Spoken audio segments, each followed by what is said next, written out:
Con el auspicio de BTR, Vívelo Hoy. Versalles Salud Dental. Presentamos El Sillón de Pedro.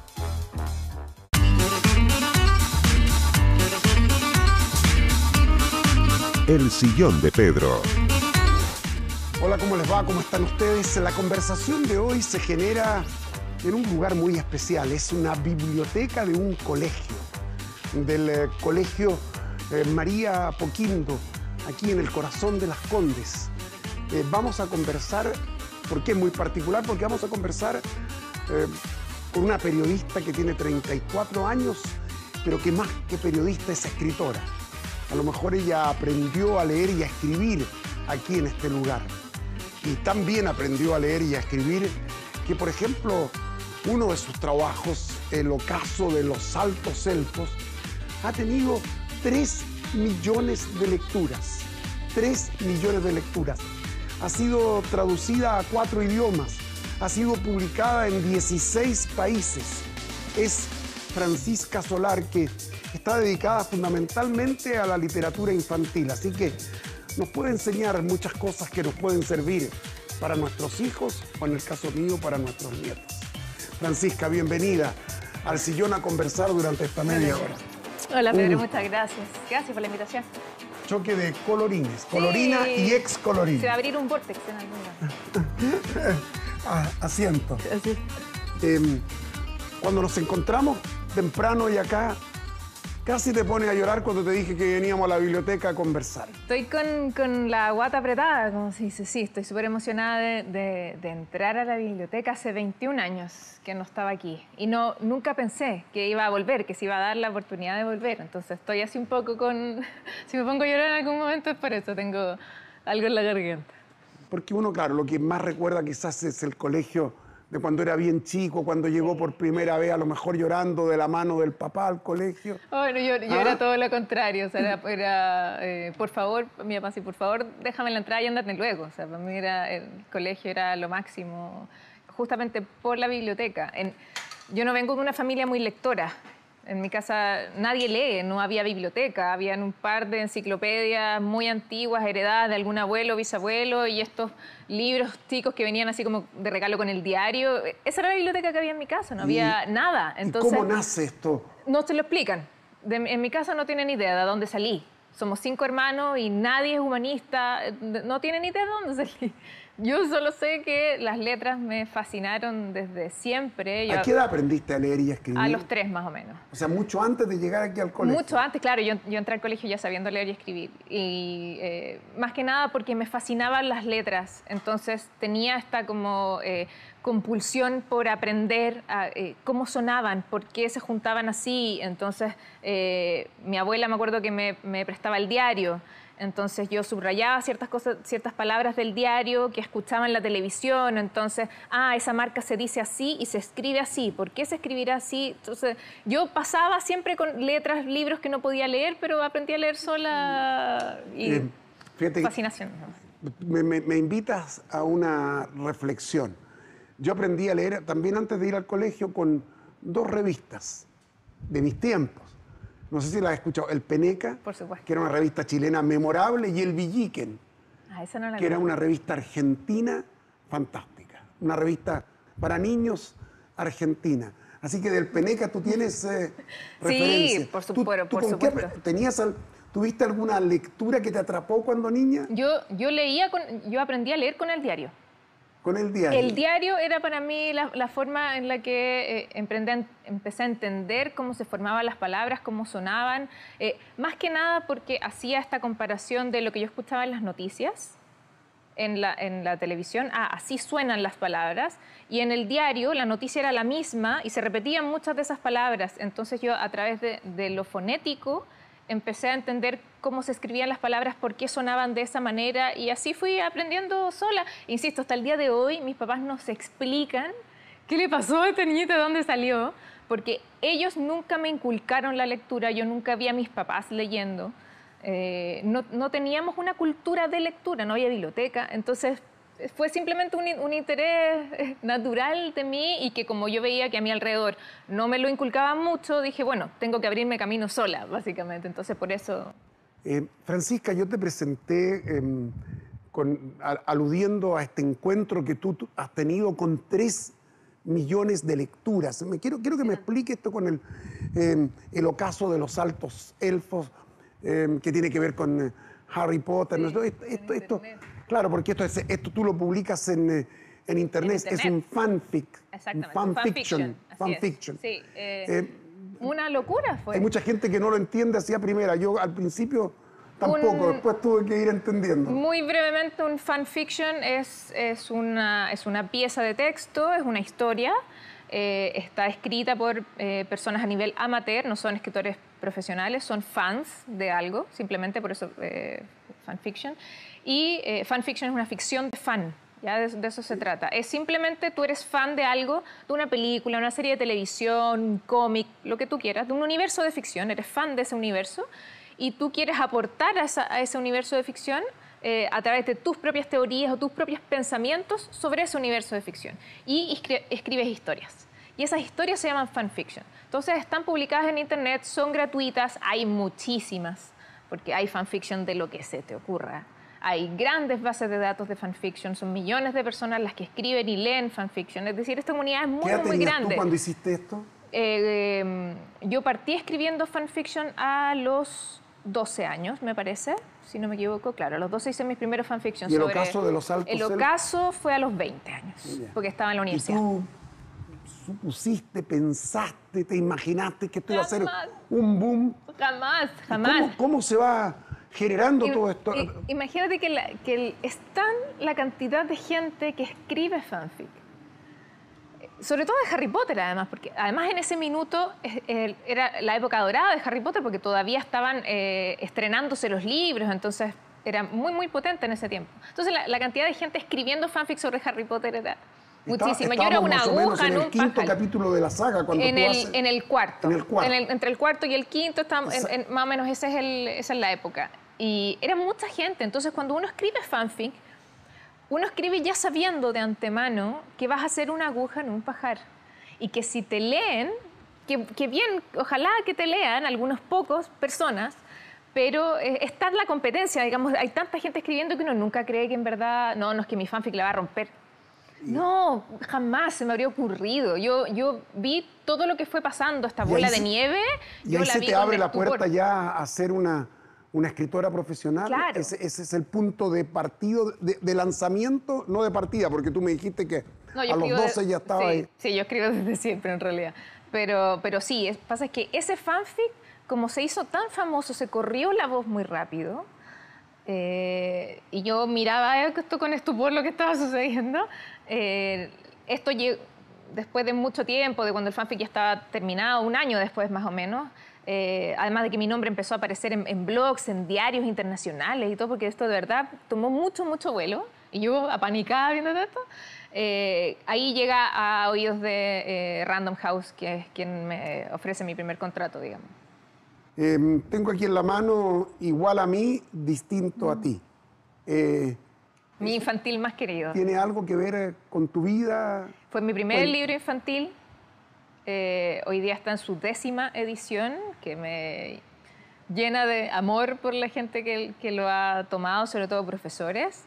Es un libro que está basado en mi hermano más chico, Juan José, que tiene síndrome de Down. Y nació más que nada porque cuando Juan José nació, yo tenía 12 años. Cuando Juan José nació, no había mucha literatura sobre síndrome de Down o sobre discapacidad en general. Y eso me llamó muchísimo la atención, porque para nosotros todo era novedad. Nosotros no teníamos idea qué era el síndrome de Down, no teníamos parientes, amigos, conocidos, nada, era completamente nuevo para nosotros. Y yo, que vivo inmersa en los libros, lo primero que hice fue buscar literatura al respecto y no encontré nada. Y eso me llamó muchísimo la atención. Y desde ese momento que siempre tuve esa idea en mi cabeza de algún día, si es que llego a ser escritora, si es que llego a publicar, yo quiero escribir algo sobre mi hermano. Y después de que yo lancé mi primera novela juvenil y me estaba yendo muy bien, la verdad es que ni siquiera había pensado en entrar a la literatura infantil y me encuentro con el aviso de un concurso literario que era infantil y simplemente dije, a ver, ¿y si lo intento? A ver si hago algo. Escribí esta historia que es muy cortita, es porque es para primeros lectores, la escribí en 20 minutos, la mandé al concurso, no gané el concurso, pero el mismo día que se publicaron los ganadores, el editor general de la editorial me llama y me dice, Fran, nos fascina tu libro, necesitamos publicarlo. Y así fue que entré a la literatura infantil.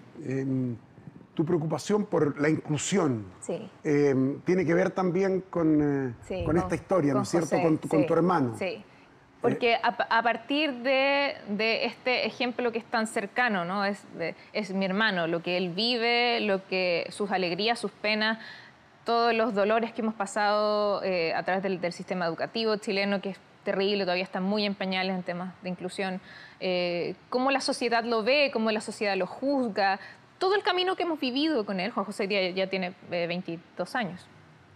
¿Ha cambiado la percepción, eso sí, de la sociedad respecto? Poco, ¿ah? Poco. Sí, yo soy muy crítica al respecto, obviamente, pero yo creo que ha cambiado poco, ha cambiado muy poco. O sea, se ha avanzado poco. ¿Por qué? La sociedad chilena sigue siendo... le encanta juzgar, le gusta mucho hacer diferencias. Somos diferenciadores, ¿no? Tú eres mejor o tú eres peor por tal cosa. Nos seguimos fijando mucho en lo físico, en cómo te ves, y así te juzgo. Seguimos siendo muy conservadores. Por ejemplo, ¿tú sientes que tu hermano es discriminado? Sí, sin duda. ¿Cómo? A ver. Sin duda. El discriminado en el sentido de... la discriminación tiene muchos matices. No es necesariamente que te golpeen en la calle, ¿sí? El espectro es grande. No, si de repente con una mirada discrimina. ¿Sí o no? Nos pasó, por ejemplo, que... bueno, Juan José en este minuto no está en ningún colegio, no está dentro del sistema educativo. La verdad es que lo sacamos al final porque era más dolor que nada, entonces lo sacamos.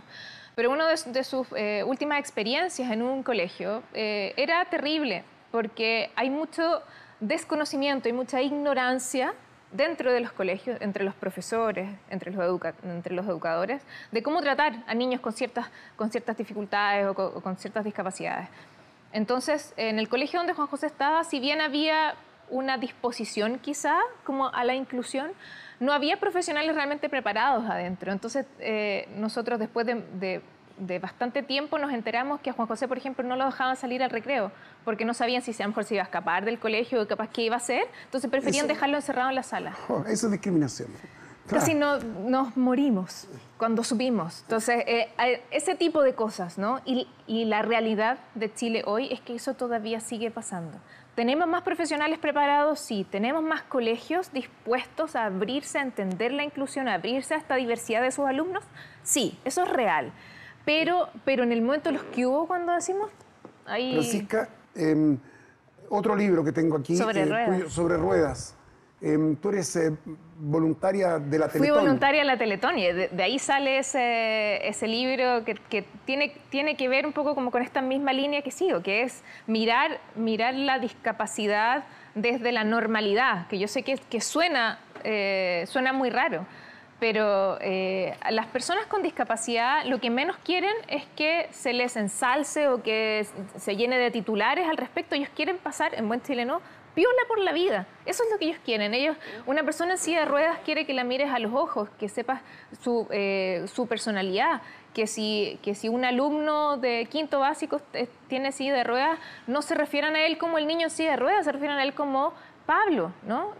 Ese es el tipo de concepto que yo trabajo con mis libros infantiles que tienen que ver con inclusión. Francisca, por ejemplo, ¿qué te provoca ya en un tema altamente complejo y también polémico, un libro como Nicolás tiene dos papás? Tiene dos papás. Que fue editado por El Móvil, ¿no es cierto? Sí, como concepto me parece maravilloso, creo que era necesario. Cada vez estamos viendo más literatura al respecto, ¿cierto? Que tiene que ver con familias homoparentales.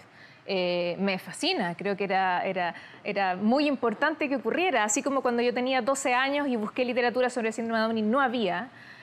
Hoy día un niño que tiene dos mamás o que tiene dos papás y quiere encontrarse en la literatura, no tiene referentes.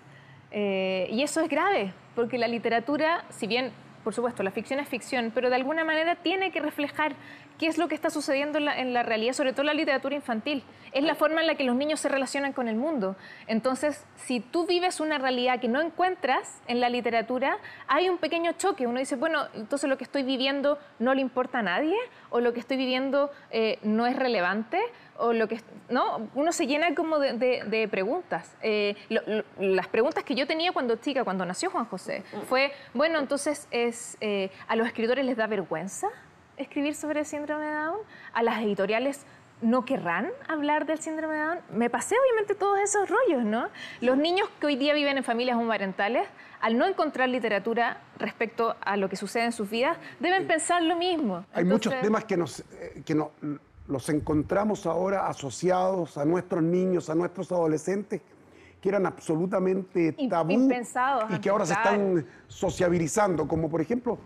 Tú contaste en alguna entrevista que en algún momento sufriste acoso sexual. Sí, claro. Y, o sea, es un tema que es para tratarlo en la literatura para niños también y para adolescentes, porque los niños desde muy pequeños están en este riesgo en cualquier lugar, en la calle, en el colegio, en el barrio, en cualquier lugar. Sobre todo... Son temas muy sensibles hoy. Yo creo que, esta por supuesto es mi visión muy personal, porque no todos los escritores infantiles piensan lo mismo, pero desde mi perspectiva yo creo que los niños son capaces de entrar a ciertos temas más complejos sin ningún problema. Yo creo que no hay realmente barreras, depende mucho de cómo tú presentas el tema, pero yo soy de la idea de que no hay temas tabú, no debería haber temas tabú para los niños.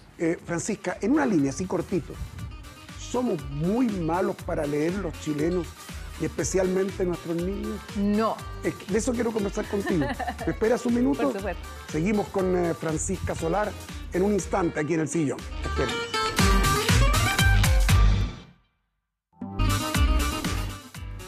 Seguimos aquí en la biblioteca del Colegio Compañía María de Apoquindo conversando con Francisca Solar. Francisca, ¿cómo se hace para enganchar a los niños con la literatura? Yo creo que a los niños le hace bien hacer deporte, por ejemplo, y también leer. Hay que ejercitar todo. El alma, la mente, el cuerpo, todo. Por supuesto. Bueno, integral, obviamente.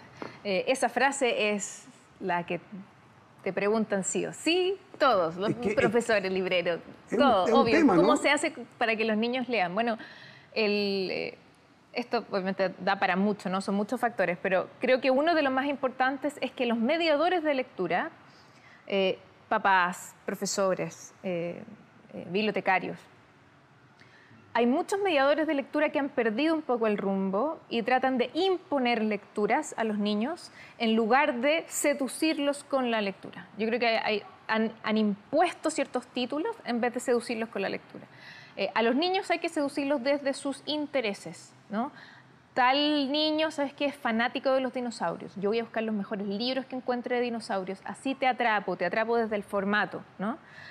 Te presento un formato específico que es el libro, pero te atrapo desde lo que a ti te gusta, desde tu interés. No, ¿sabes qué? A mí me encanta viajar. Ese niño lo único que piensa es en aviones, en otros países, perfecto. De ahí lo atrapo. Ese es su interés. Busco a partir de ese tópico qué libros le pueden interesar, ¿no? Ese es el camino más rápido, creo yo. O a veces no es tan rápido, pero es más eficiente. No, lo hacen muy pocos. Esa es la lástima. Te ponen unos ladrillazos. Yo a los 15 años, por ejemplo, ya no era tan niño, pero igual es uno cabro chico. Sí, a los 15 años sí. Me hicieron leer la Divina Comedia en el idioma italiano original del Dante del 1300. No, ¿Cómo me voy a entretener? Yo soy una no gran entendía nada del de infierno del Dante, nada. A mí también me tocó que me mandaran a leer el Quijote así como lectura para la casa. Es un poco lo mismo. No, eso es lectura de clase, eso es lectura de grupo. Uno analiza, estudia el Quijote, pero mandar a leértelo a la casa es matar tu gusto por la lectura, derechamente. Eso no debería pasar. Ahora, obviamente, hay un montón de obstáculos al respecto. Claro, un profesor puede decir, a mí me encantaría poder hacer tan personalizada la experiencia de lectura para todos mis alumnos, pero tengo 46 en la sala. Entonces, ¿cómo lo hago? Porque tengo que dar un libro para todos, porque la prueba se la tengo que hacer a todos. ¿Cómo lo hago? Hay algunos colegios, hay algunos profesores que han sido un poco más disruptivos en el sentido de tratar de dar lectura bien diferenciada, tratar de decirle a los niños, ¿qué quieren leer este mes? Y yo te hago prueba de ese libro y les ha resultado muchísimo mejor. Yo he hecho jornadas de fanfiction para cursos de lenguaje, donde han subido tremendamente las notas en comprensión de lectura solo porque están leyendo algo que los motiva. Exacto. Y eso cambia completamente el panorama. Entonces, hay muchos todavía hay muchos mediadores de lectura que no hacen ese cruce entre el placer y la educación, o el placer y la formación, y yo creo que es esencial en la lectura. A ti te identifica con los temas de literatura infantil y juvenil. Sin embargo, te gusta Agatha Christie, por ejemplo, yo lo sé, y te gusta la literatura policial, tanto es así que ganaste un premio hasta de la PDI. De la PDI, sí. Me ofrecieron hasta pega un cuento policial, ¿cómo? Me ofrecieron trabajo en la PDI, de hecho, después de eso. Bueno, es una de mis fascinaciones. Me fascina la investigación criminal. Yo estudiaste el tema, ¿no? Yo estudié criminología, sí, y me especialicé en psicología forense. Solo porque me fascina. Dije, quiero hacerlo, ya estoy trabajando, tengo las lucas para pagármelo, lo quiero hacer. Simplemente pensando en que iba a escribir literatura que tuviese que ver con esos tópicos. Yo soy súper matea, entonces si voy a escribir sobre algo, realmente quiero saber de qué estoy hablando, ¿no? Y esos temas me fascinan, siempre me han encantado. Entonces, los archivos secretos X te inspiraron en algún momento de tu vida, ¿no? Sí, por la serie de mi vida, el Archivo Secreto X. Sí, toda mi fascinación estaba ahí. A mí me encanta desde muy chica, me fascina todo lo que no tiene explicación. Todo lo que a la gente le asusta, a mí me encanta. Tú escribiste incluso sobre una serie de suicidios que hubo en el sur del país. Así es. Que no se le ha encontrado una explicación natural a aquello. ¿Me puedes contar? Yo estaba en la universidad cuando ese caso estuvo muy bullado en Puerto Aysén. Efectivamente no se podía explicar, aparecían cada vez más cuerpos, ¿cierto? Había más suicidios, no se sabía por qué estaba sucediendo, y llega un momento en el que la ministra en visita del caso da una conferencia de prensa y se le ocurre nada mejor que decir, miren, yo creo que el puente está embrujado. En conferencia de prensa yo me fui para atrás y dije, hoy día mismo hago la maleta y me voy para allá. Y lo primero que hice apenas llegué a Puerto Aysén fue pararme en la mitad del puente que une Puerto Aysén con Puerto Chacabuco, el puente General Ibáñez del Campo, y me puse así. ¿Con una pata de conejo atravesaste? Nada, dije, a ver ¿qué va a pasar? Claro, porque a mí me fascina. Insisto, ¿Tú esperabas encontrarte con un brujo, con una bruja? Ojalá encontrarme con algo, sí. Soy súper rara en ese aspecto. Es como si están penando en una casa, todo el mundo corre hacia allá y yo quiero ir. O sea, yo voy realmente contra la corriente, me fascinan esas cosas. Entonces, obviamente, escribo sobre el tema. Escribo terror, escribo thriller, escribo policial. Me gusta mucho la investigación criminal. Me encantan los asesinos en serie. Yo leo muchos perfiles de psicopatía, solo como para entender realmente qué pasa en la cabeza de estos seres humanos, digamos. Y para así poder además construir personajes que sean más verosímiles, complejos, pero cada vez más verosímiles. Y eso uno lo saca en verdad de la realidad, si las personas son complejas en sí mismas. Oye, ¿qué pega te ofrecieron en la PDI que me quedó dando vueltas eso que me contaste? Porque es una cosa rara. Ibas a hacer una Miss Marple. Claro, ¿Ah? claro. Me acordé del personaje mítico porque tiene a Hércules Poirot, pero tiene también por supuesto, la versión femenina. Así es, Miss ¿No es cierto? En algún momento soñé con convertirme en perito lingüista forense, que la pericia lingüística forense es un tipo de pericia que es más bien nueva. O sea, en los últimos 30 años, 40 años, es que realmente se integró como evidencia forense, cómo tú hablas, cómo tú escribes, lo que lees, ese tipo de cosas. Antes era como que no, ¿qué importa? Hoy día son piezas fundamentales cuando uno arma un puzzle criminal, ¿no? Pero eso se entiende hoy día. Yo soñaba con ser perito lingüista forense, pero la verdad es que no seguí ese camino, para nada seguí otro. Me sigue encantando el tema, pero simplemente seguí otro camino. Entonces, claro, en la PDI me dijeron, bueno, si quieres desenvolverte como por ese lado, aquí están las puertas abiertas para ti. Pero la verdad es que preferí una pregunta personal. Sí. ¿Te gusta Chandler? Sí, claro. Para mí es el maestro. Que me gusta Tarantino y el inspirador de Tarantino es Chandler. Hay tantos. Es una maravilla. Sí. Te quiero invitar a que vayamos a un rincón donde hay literatura para niños. Ahí perfecto. Quiero que vayamos, ¿te parece? Claro, ¿o no? por supuesto. Nos vamos a salir de lo que es lo clásico en la conversación, que es nuestro sillón, para darnos una vueltita en esta biblioteca fantástica. Miremos libros. Del Compañía de María. ¿Te parece? Súper. Ok. En un instante vamos a ir para allá.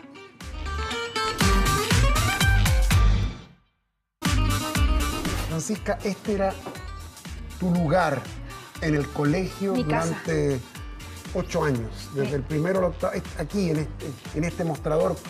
¿Eras chiquitita tú? ¿Ah? Sí, bueno, yo no venía hace tanto tiempo, pero claro, los igual, recuerdos ¿no? que yo tengo es de este mostrador era gigantesco. Para mí yo veía a la bibliotecaria como en perspectiva. Siempre eran gigantes. Me pasaban un libro y yo, así, y aquí recién lo veía. Entonces, claro, mis recuerdos más potentes de la biblioteca deben haber sido, claro, 6 años, 7 años. ¿Y cuál era el libro preferido tuyo? El diccionario, el Aristos, la enciclopedia Salvat. Eso era para mí. Dedicada a encontrar y aprender palabras. Yo el lenguaje castellano lo encontraba fascinante, había tanto que aprender. Y yo me acuerdo que a través de los vidrios uno veía al patio central y yo veía a mis compañeros jugando y yo decía, ¿por qué pierden tiempo jugando si hay tanto que aprender aquí?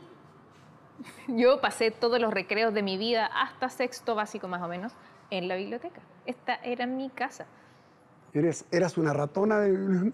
La definición de ratón de biblioteca está mi foto de ello cruzada, sí, tal cual. Oye, Francisca, una última pregunta, ya que estamos con el cambio de gobierno a portas. Casi. ¿Qué libro le recomendarías o debe ser imprescindible para un presidente de la República para que pueda entender a los niños? Uy, hoy día tenemos una oferta maravillosa de literatura infantil, hay que decirlo. Mucho más de lo que yo consumí cuando yo era chica, digamos. Hoy día hay muchísimo más. Quizá puede ser un poco cliché la respuesta, pero yo creo que un imprescindible de cualquier adulto chileno, si quiere acercarse al mundo de los niños, es Papelucho. Papelucho sigue siendo... Tiene 50, tiene 60. ¿Cuánto tiene? Es inmortal. Papelucho a pesar de que tiene 60, 70. El personaje es inmortal. Uno puede pasar por los distintos libros de Papelucho y creer que hay ciertas situaciones que están un poco obsoletas o ciertos usos del lenguaje Cosas que hacía no Marcela pasan. Paz, claro. Por supuesto, porque ha pasado el tiempo, eso sin duda. Pero el personaje principal, Papelucho, la forma en la que está construido, como él presenta su visión del mundo tan desprejuiciada, tan rebelde desde un punto de vista tan transparente, es muy decidora de los niños en general, de los niños de hoy hasta hoy. Entonces creo que por algo es un libro que todavía se vende tanto, que todavía se consume tanto y que está tan presente no solo en el recuerdo, sino que en la vida cotidiana de los niños hoy día. Papelucho es inmortal. Francisca, ha sido un gusto conocerte. Ay, muchas gracias. Lo he pasado muy bien conversando este rato contigo. Muchas gracias, Pedro, por la invitación. En el cierre de esta conversación, quiero agradecer a Michelle Budnik, Arquitectura Interior. Nos paramos, dejamos los sillones tan lindos, tan cómodos, para venir a este rincón de la biblioteca del Colegio de Francisca. En cualquier momento nos juntamos para seguir conversando en el sillón. Chao, gracias.